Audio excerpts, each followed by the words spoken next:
mengasihi. Yesus dan aku mengasihimu. Ini pakai background jadi jempolnya iya. hilang ini. Di depan ini bisa. Gini. Ya, gini. Ya. Lope. Nah, kita bersukacita sekali ya bisa bertemu dengan teman-teman. Untuk itu, mari kita nyatakan syukur kita pada hari ini dengan mengangkat pujian bersuka.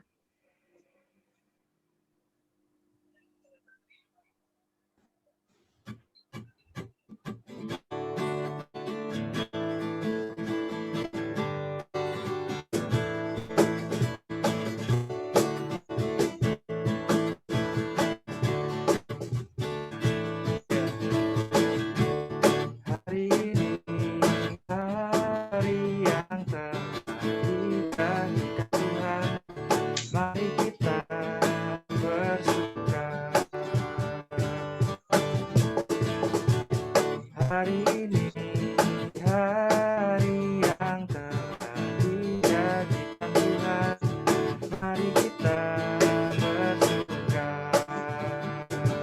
di dalam Tuhan, bersuka di dalam Tuhan.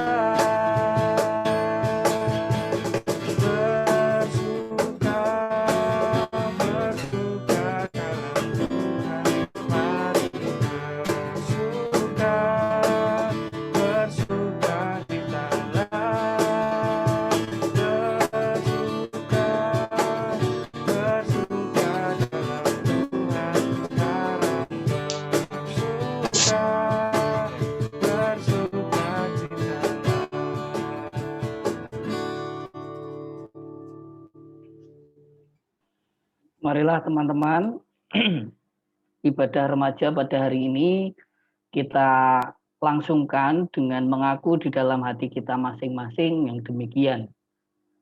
Tuhan pencipta langit dan bumi adalah sumber pertolongan kita.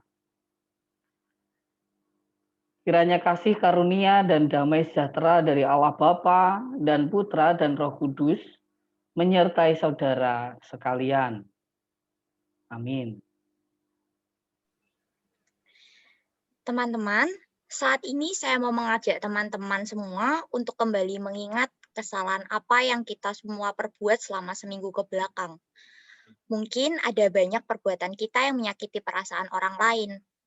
Mungkin saat itu kita sedang marah atau kecewa, atau mungkin kata-kata yang kita ucapkan itu hanya keluar begitu saja dan menyinggung perasaan orang-orang yang ada di sekitar kita. Untuk itu, mari kita mohon ampun kepada Tuhan. Mari kita sama-sama merendahkan diri dengan mengangkat pujian Tuhanku bila hati kawanku.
Saat ini tiba saatnya bagi kita untuk mendengarkan firman Tuhan. Mari kita siapkan hati kita, mari kita siapkan pikiran kita mau sama-sama mendengar dan belajar firman Tuhan. Tapi sebelumnya mari kita pujikan dalamnya kasih-Mu Bapa.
Baik teman-teman, tiba saatnya bagi kita saat ini untuk membaca dan mendengarkan sabda Tuhan. Untuk itu, bersama mari kita berdoa memohon pimpinan Roh Kudus. Mari kita berdoa. Ya Tuhan, Allah kami yang Maha Kudus, kembali kami datang menghadap Engkau, menaikkan syukur atas berkat dan penyertaan-Mu dalam kehidupan kami. Saat ini kami bersama-sama dengan teman-teman kami untuk membaca dan merenungkan sabda-Mu. Kiranya Tuhan mengurapi kami dengan Roh Kudus-Mu, sehingga kami dimampukan untuk mengerti dan juga melakukan firman-Mu dalam kehidupan kami sehari-hari. Hamba-Mu yang akan menyampaikan, Tuhan urapi dengan hikmat dan Roh Kudus, sehingga dapat menyampaikan firman-Mu dalam kebenaran. Dan apa yang disampaikan menjadi berkat bagi kami semua, dan juga berkenan untuk memuliakan nama Tuhan. Terima kasih ya Tuhan, di dalam nama Tuhan Yesus Kristus doa ini kami mohon. Amin. Ya, baik teman-teman. Sesuai dengan yang sudah dipersiapkan oleh kakak-kakak pengurus Komisi Remaja, firman Tuhan pada hari ini diambil dari Injil Markus pasal 5 ayat 21 sampai 43.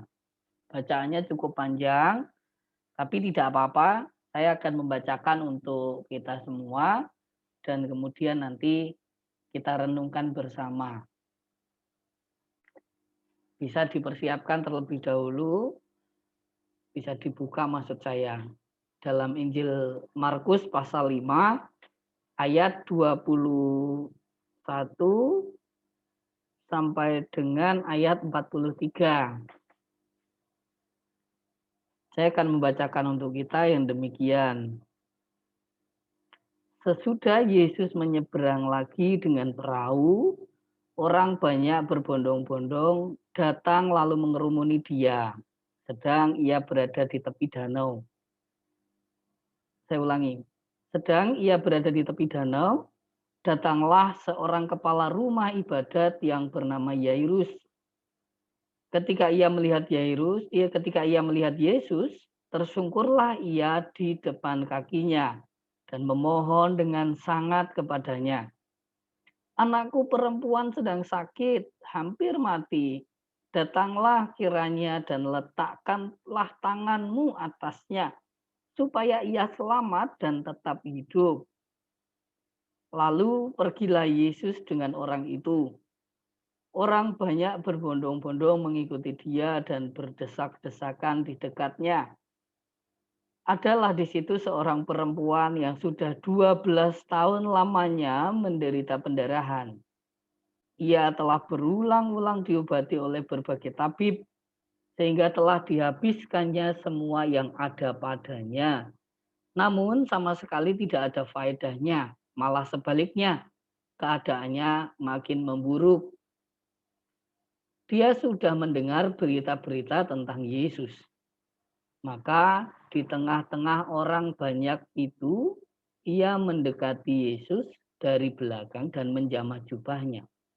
Sebab katanya, asalku jamah saja jubahnya, aku akan sembuh.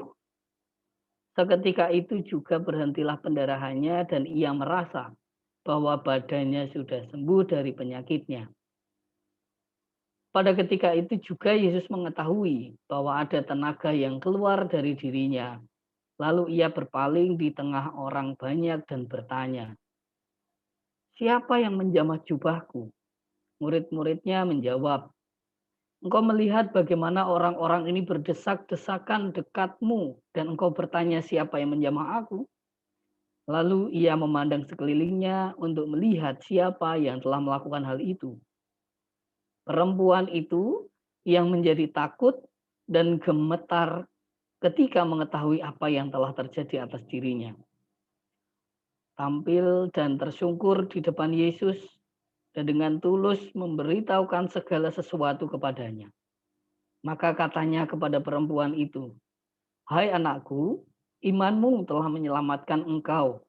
Pergilah dengan selamat dan sembuhlah dari penyakitmu." Ketika Yesus masih berbicara, datanglah orang dari keluarga kepala rumah ibadat itu dan berkata, "Anakmu sudah mati, apa perlunya lagi engkau menyusahkan guru?"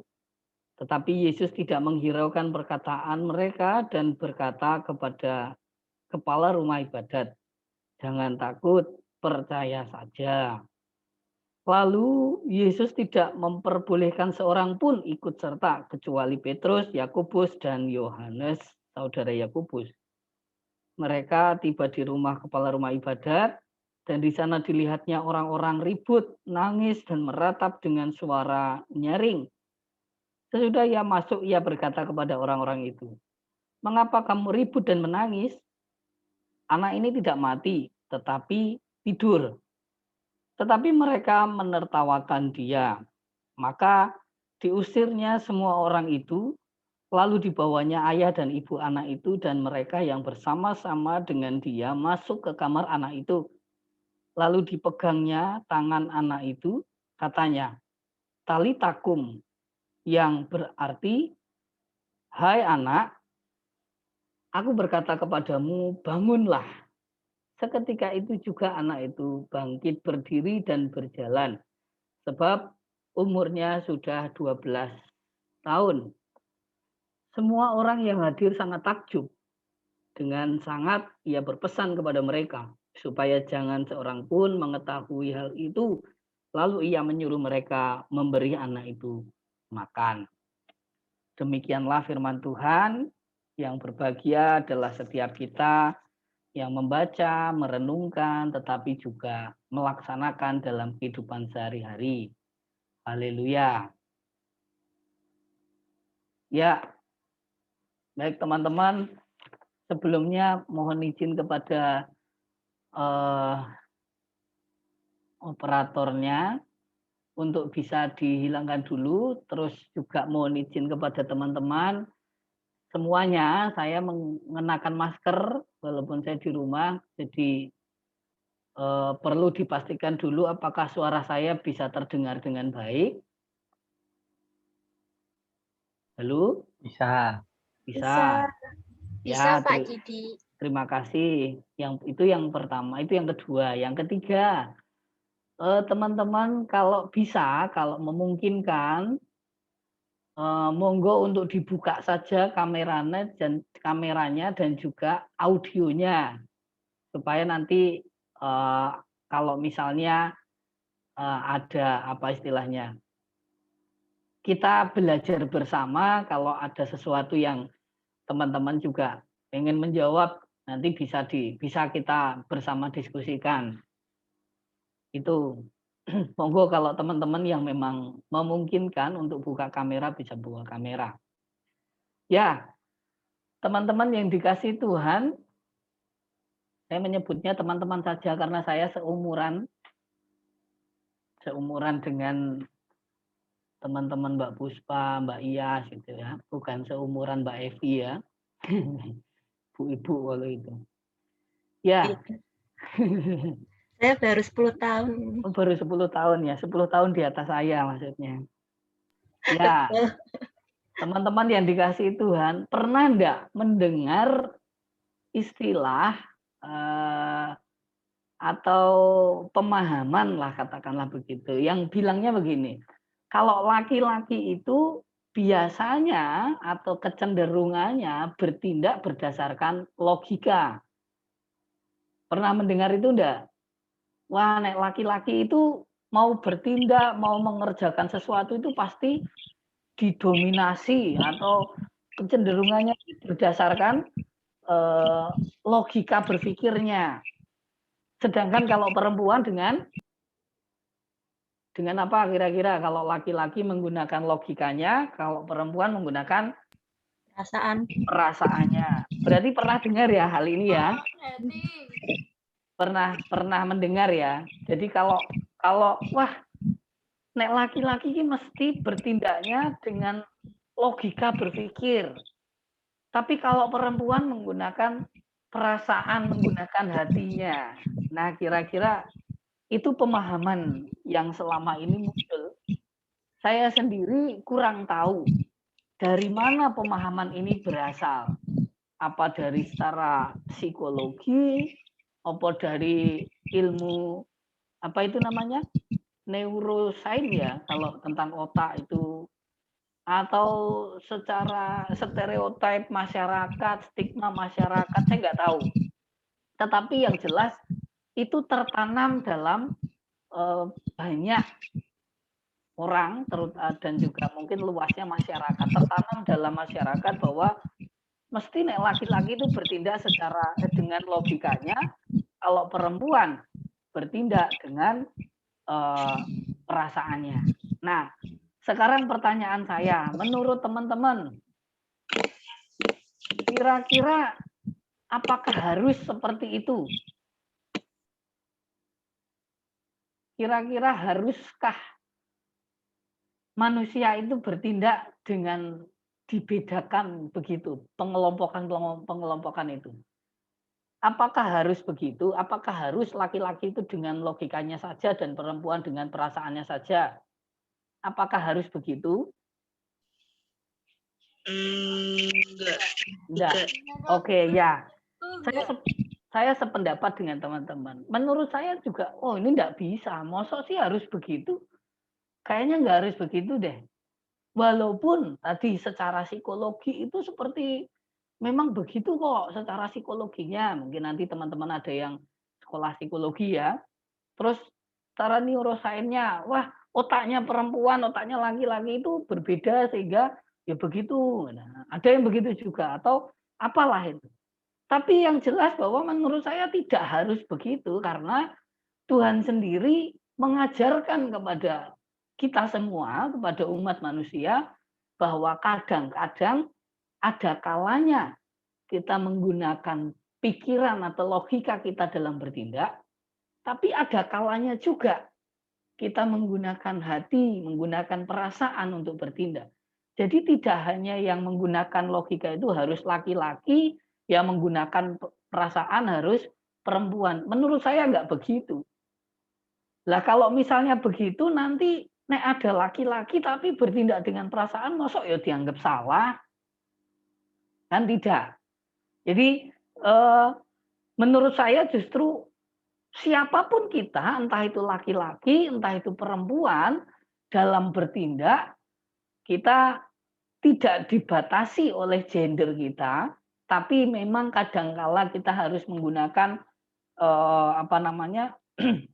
Kadangkala kita harus menggunakan logika kita, kadang-kadang kita juga harus menggunakan perasaan kita.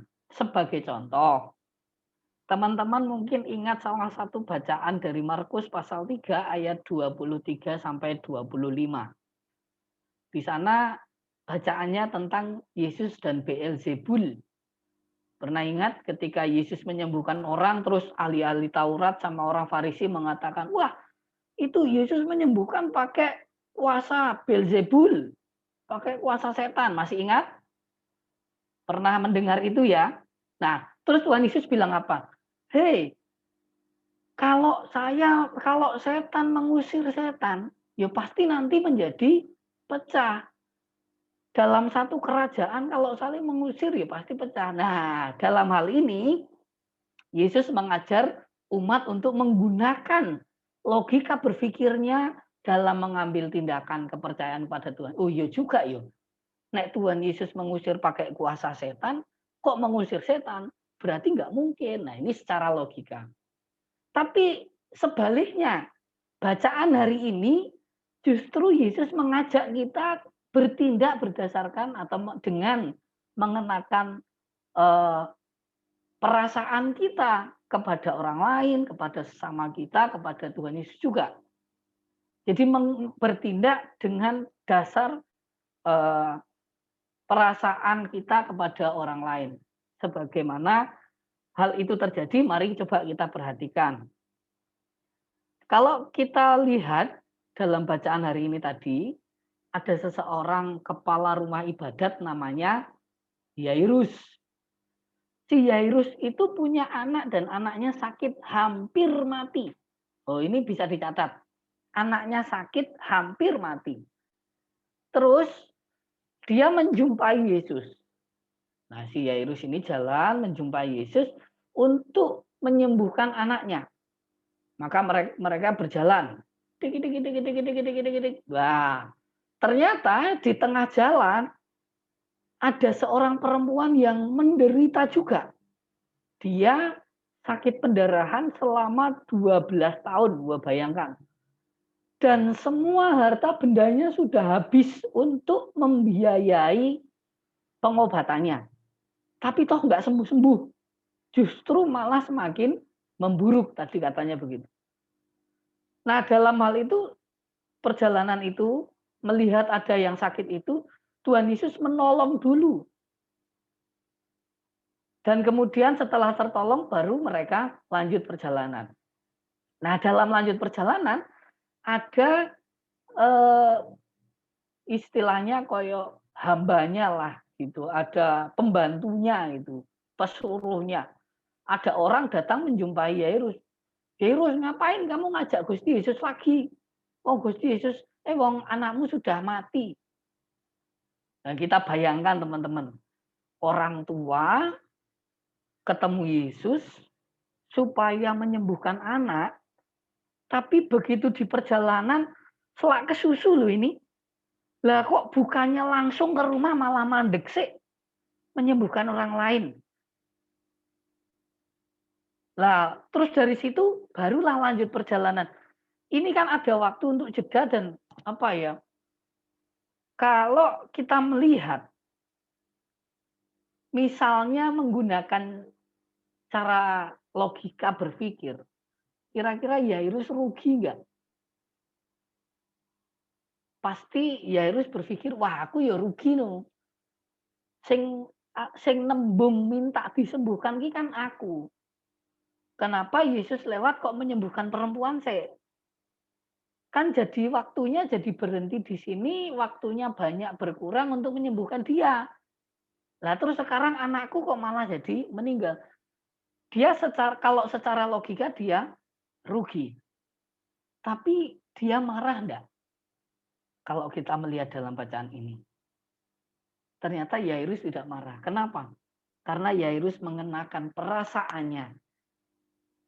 Karena Yairus mengenakan perasaannya bahwa perempuan ini juga sakit. Perempuan ini juga butuh ditolong. Jadi ora apa-apa, aku manut karo Gusti. Saya tidak marah. Karena saya juga mengasihi orang ini. Sehingga tidak masalah disembuhkan. Begitu juga dalam perjalanan, ora usah digagas. Tidak usah takut, percaya saja. Dan ternyata Yairus percaya sampai akhirnya di rumah anaknya disembuhkan. Nah, jadi dari sini teman-teman, kita belajar bahwa kalau dihitung-hitung secara logika, kalau menggunakan logika saja dalam bertindak, kecenderungannya orang berpikir tentang, wah kok aku rugi no, untungnya aku apa? Terus kemudian apa? Wah yo, mau aku wong aku ra entuk untung apa-apa. Kalau menggunakan logika saja. Tapi ketika itu dengan perasaan, dengan rasa kasih sayang, rasa kasihnya kepada sesama, kepada Tuhan, maka di situ ada ketulusan yang diwujudkan. Ora popo, aku ora marah. Walaupun kalau logikanya aku rugi waktu, tapi saya tidak apa-apa. Saya tulus untuk mempersilahkan Tuhan Yesus menyembuhkan perempuan itu dulu. Baru setelah itu menyembuhkan anak saya. Itu yang terjadi dalam diri Yairus. Maka dalam hal ini sekali lagi bahwa ketika kita bertindak dalam kehidupan kita itu tidak harus selalu menggunakan stigma masyarakat tadi. Kalau laki-laki harus dengan logika, perempuan harus dengan perasaan, tidak seperti itu. Tapi kita semua kadang kala kita perlu menggunakan logika, tapi juga perlu menggunakan perasaan. Secara khusus hari ini kita diajak untuk bertindak berdasarkan perasaan kasih kita kepada Tuhan, kasih kita kepada sesama. Sehingga apa yang kita lakukan itu dengan ketulusan. Karena berdasarkan kasih, rasa kasih kita kepada orang lain. Nah, sebagai contoh, ibadah remaja. Kadang-kadang secara logika, kalau orang menggunakan logika, berpikirnya, wah aku ibadah kira-kira 1 jam, aku engko entuk apa? Berarti apa? Nah itu, kalau menggunakan logika berpikir. Tapi kalau ibadah itu dengan perasaan kasih kepada Tuhan, maka aku akan melakukannya karena aku mengasihi Tuhan, aku mau beribadah. Saya tidak peduli tentang untung atau ruginya. Wong saya sudah tahu bahwa berjumpa dengan Tuhan itu memang kebutuhan saya. Bisa membedakan ya antara menggunakan logika, menggunakan perasaan. Saya beri contoh lagi. Misalnya menaati protokol kesehatan ketika teman-teman keluar atau pergi keluar. Ketika menggunakan logika berpikir saja, kadang-kadang kita berpikir, wah aku ya rugi wong aku jadi pengap. Sing loro kan mereka, bukan saya. Kenapa saya harus pakai masker? Kenapa saya harus menjaga jarak? Ini kalau secara logika saja. Tapi kalau disertai dengan perasaan, aku mengasihi teman-temanku, aku mengasihi keluargaku, maka aku perlu untuk menggunakan masker, aku perlu untuk menaati protokol kesehatan itu dengan tulus. Kenapa? Karena aku mengasihi mereka. Aku mengasihi diriku, aku mengasihi keluargaku. Maka dengan protokol inilah aku akan membantu, menolong, menyelamatkan semuanya. Bisa dipahami bedanya ya. Lagi contoh lagi, berbagi. Kalau kita berbagi dengan menggunakan logika saja, kita berpikir, wah aku duit 5.000, nek tak bagi ke temanku 2.000, aku tinggal punya 3.000 nih. Wah, yo aku rugi. Aku nggak bisa ngapa-ngapain nanti, nggak bisa jajan apa misalnya janji jiwa 3.000 ya ora bakal entuk gitu. Tapi ketika kita mengenakan perasaan kasih kita kepada orang lain, kita tidak mikir tentang mau beli janji jiwanya. Tapi yang kita pikirkan justru, loh temanku lebih membutuhkan daripada saya. Walaupun saya berikan 2.000 ini, tapi kan saya dari rumah sudah makan. Lah dia belum makan nih. Dia membutuhkan lebih banyak. Nah, maka ketika mengenakan perasaan akan menumbuhkan ketulusan dari diri kita untuk bertindak, untuk melakukan. Lagi, contoh teman-teman sekolah atau kuliah, sekolah ya kebanyakan. Ketika sekolah itu hanya mengenakan logika berpikir, teman-teman saya yakin pasti akan capek. Tapi kalau dengan menyertakan perasaannya, karena saya mencintai, mengasihi orang tua, mengasihi masa depan saya, maka saya dengan tulus akan melakukan belajar, akan melakukan segala sesuatu untuk kebutuhan sekolah itu. Demikian pula dalam kehidupan di rumah. Saya mau menjadi anak yang berbakti kepada orang tua, ya jangan hanya dengan logika. Nek dengan logika, wah aku ki kan anak, harusnya kan aku dimanjakan. Harusnya kan apa-apa aku disiapkan. Lah kok aku kan nyampe sendiri. Itu kalau hanya dengan logika saja. Tapi kalau dengan perasaan kita bisa berbeda. Kita justru berpikirnya bahwa saya tahu saya mengasihi orang tua saya, maka saya akan memberikan pertolongan yang terbaik untuk orang tua saya. Saya berbakti dengan orang tua saya. Sebagai contoh misalnya Mbak Puspa ya, tidak perlu diberi perintah sama Bu Evi untuk cuci piring, nggak perlu begitu. Tapi karena aku mengasihi mama sedang sakit, tak cuci ke piringnya mah, tak sapu ke, tak pel ke dengan penuh kasih karena berdasarkan perasaan. Nah, teman-teman, dari situ kita belajar bersama bahwa ada kalanya kita bertindak itu menggunakan logika berpikir. Tapi ada kalanya juga kita bertindak dengan perasaan kita. Jangan pernah mengira bahwa ketika bertindak dengan perasaan kita itu akan selalu rugi. Tidak. Justru dengan bertindak menggunakan perasaan kita, itu akan menumbuhkan ketulusan dalam hati kita. Seperti tema hari ini, tulus. Tulus untuk mengasihi Tuhan, sehingga kita melakukan yang terbaik kepada Tuhan dengan rasa kasih kita. Tulus terhadap sesama. Karena rasa kasih sayang kita kepada sesama kita, maka kita juga memberi yang terbaik kepada orang lain.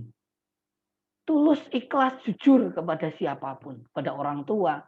Karena kita dengan perasaan kita mengasihi mereka, maka kita melakukan yang terbaik. Maka sekarang mari kita belajar bersama bahwa bertindak itu tidak harus selalu dengan logika atau tidak harus berdasarkan stigma masyarakat tadi. Tidak hanya perempuan saja yang bertindak dengan perasaan, tapi laki-laki pun demikian. Kita semua bersama melalui bacaan ini diajak untuk bertindak dalam kehidupan bersama kita, tidak hanya dengan logika saja, tetapi juga dengan perasaan kita. Berangkatlah dari rasa kasih kepada mereka, rasa kasih kepada Tuhan, maka disitulah kita akan melakukan yang terbaik dengan tulus, tanpa mengharap imbalan apapun dari siapapun untuk kita. Kiranya Tuhan memampukan kita semua untuk bertindak, melakukan yang terbaik berdasarkan rasa kasih sayang kita kepada mereka, kepada Tuhan, sehingga kita melakukan apapun itu dengan hati tulus untuk memuliakan Tuhan. Amin.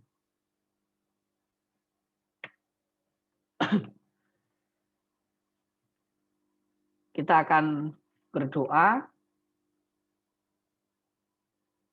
menutup firman pada sore hari ini, dan kita lanjutkan juga dengan doa syafaat.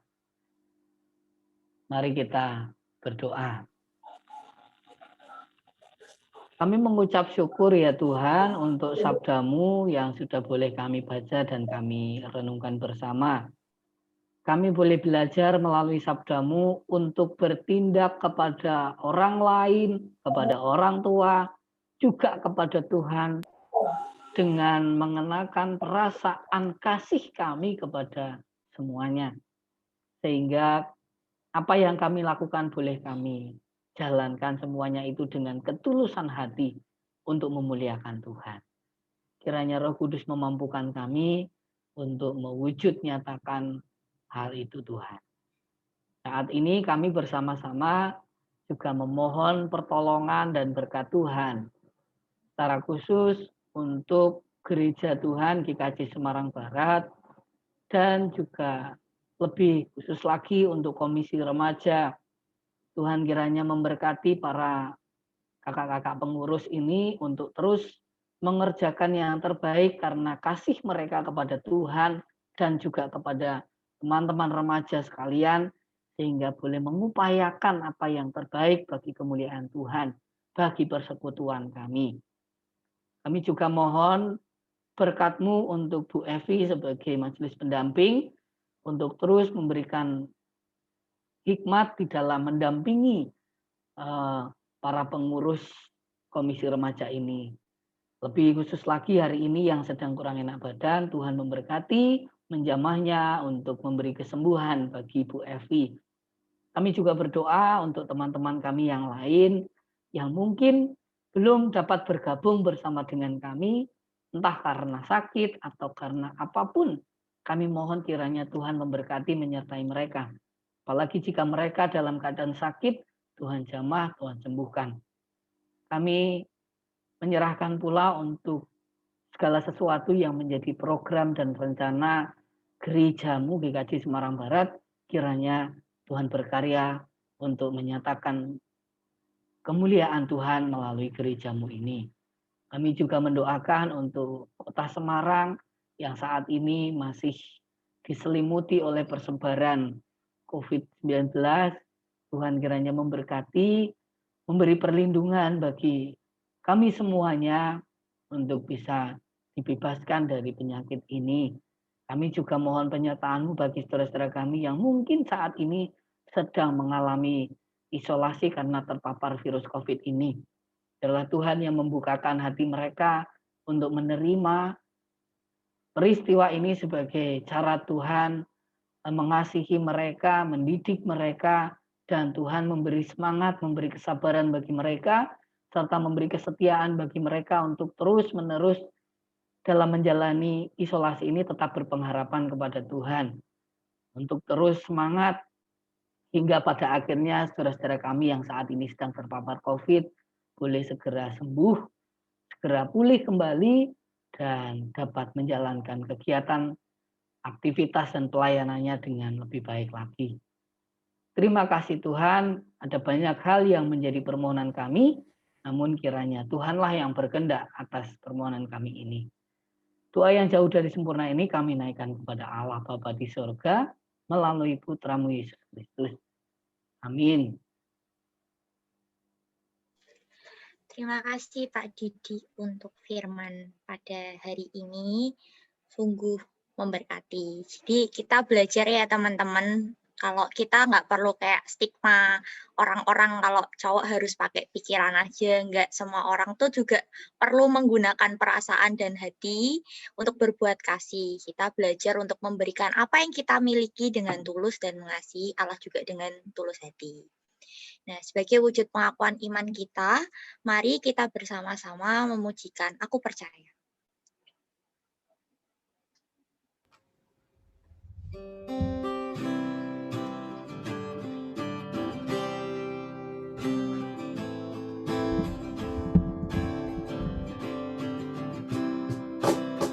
Aku percaya Allah yang kekal, yang oleh sabda kita kenal,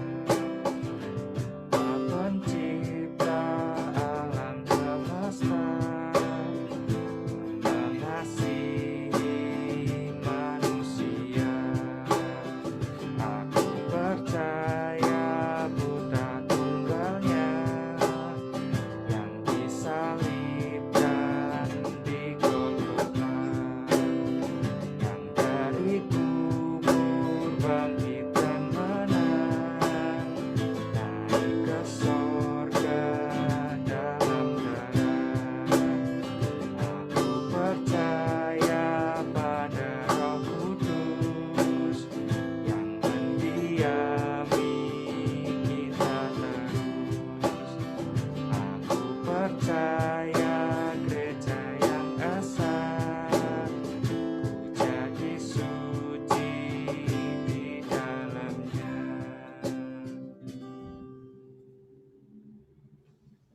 Nah, teman-teman, kita bersyukur boleh menerima firman Tuhan pada hari ini, bukan? Kita boleh menerima berkat Tuhan baik dalam rohani maupun jasmani. Untuk itu, saat ini mari kita bersama-sama mengaturkan persembahan. Ayat persembahan diambil dari kitab 2 Korintus 9 ayat 7. Hendaklah masing-masing memberikan menurut kerelaan hatinya, jangan dengan sedih hati atau karena paksaan, sebab Allah mengasihi orang yang memberi dengan sukacita. Mari kita sama-sama mengaturkan persembahan kita dengan diiringi pujian Ku Beri Persembahan.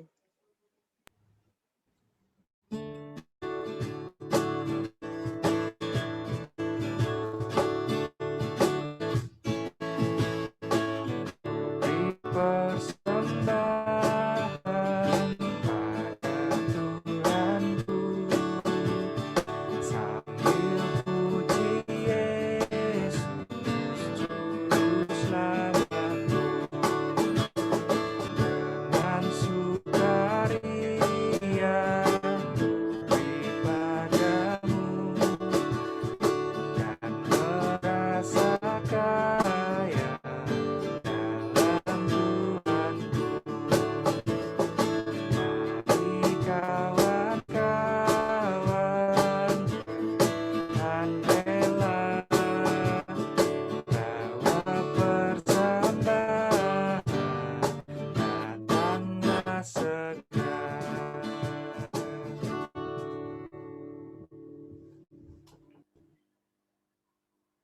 Mari teman-teman kita bawa persembahan kita yang nanti bisa dikumpulkan lewat kakak-kakak pengurus komisi, dan kita akan serahkan kepada Tuhan di dalam doa, dan nanti akan kita lanjutkan dengan pengutusan dan berkat. Mari kita berdoa terlebih dahulu. Terima kasih Tuhan untuk kesempatan yang Tuhan berikan bagi kami untuk menghaturkan persembahan. Kiranya kami pun menghaturkan persembahan kepadamu atas dasar perasaan kasih kami kepada Tuhan, yang dengan rasa syukur pula kami haturkan kepadamu. Maka biarlah persembahan dari ketulusan hati kami ini Tuhan menerima dan menyucikan, sehingga persembahan kami berguna untuk kemuliaan nama Tuhan melalui kepengurusan dan juga melalui Gereja Mugaji Semarang Barat. Apabila sebentar lagi kami akan mengakhiri ibadah ini, kami akan melanjutkan dalam kehidupan sehari-hari. Kiranya Tuhan memimpin dan menyertai kami, serta mengurapi kami dengan hikmat-Mu, sehingga dalam hidup kami sehari-hari, kami boleh senantiasa melaksanakan sabda Tuhan, mewujudkan rasa kasih kami kepada saudara-saudara kami, kepada orang tua kami, kepada guru-guru kami, dan terlebih kepada Tuhan. Terima kasih ya Tuhan, doa ini kami naikkan kepadamu di dalam nama Tuhan Yesus. Amin. Saudara-saudara yang dikasihi Tuhan, sekarang pulanglah, bersiaplah untuk melanjutkan kehidupan teman-teman sekalian dalam kehidupan sehari-hari, baik di dalam menjalani masa-masa liburan ini ataupun dalam masa sekolah nantinya, dengan tetap mengenakan perasaan kasih kepada Tuhan, kepada sesama, dan kepada siapapun, agar itu semua memampukan kita untuk dengan tulus hati memberikan yang terbaik demi kemuliaan Tuhan. Maka sekarang terimalah berkat yang dari Tuhan. Tuhan memberkati engkau dan melindungi saudara. Tuhan menyinari saudara dengan wajah-Nya dan memberi saudara kasih karunia. Tuhan menghadapkan wajah-Nya kepadamu dan memberi saudara damai sejahtera kini dan selamanya. Amin.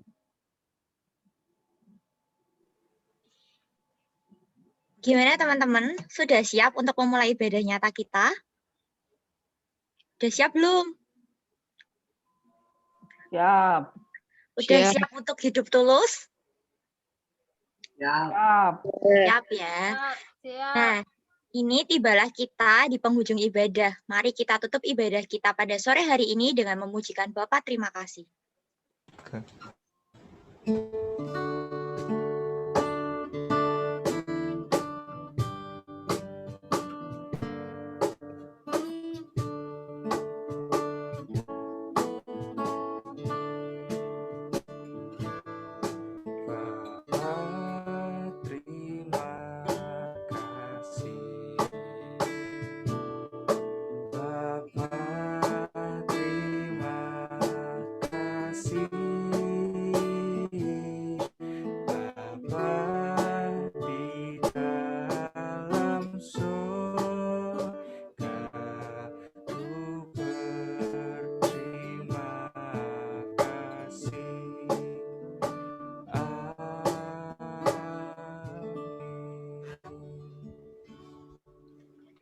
Selamat hari Minggu.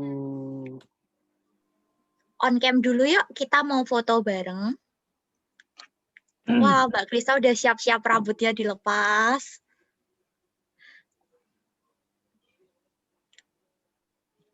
Yuk, Filipi, Diani Elisia, Arzona, Jason, Fania, Filipi,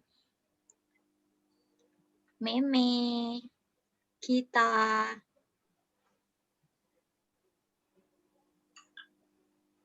Udah siap, Mas Operator? Bentar. Moza. Ayo, kameranya yang belum. Wah, banyak juga ya. Saya, nek di foto saya tak buka masker dulu.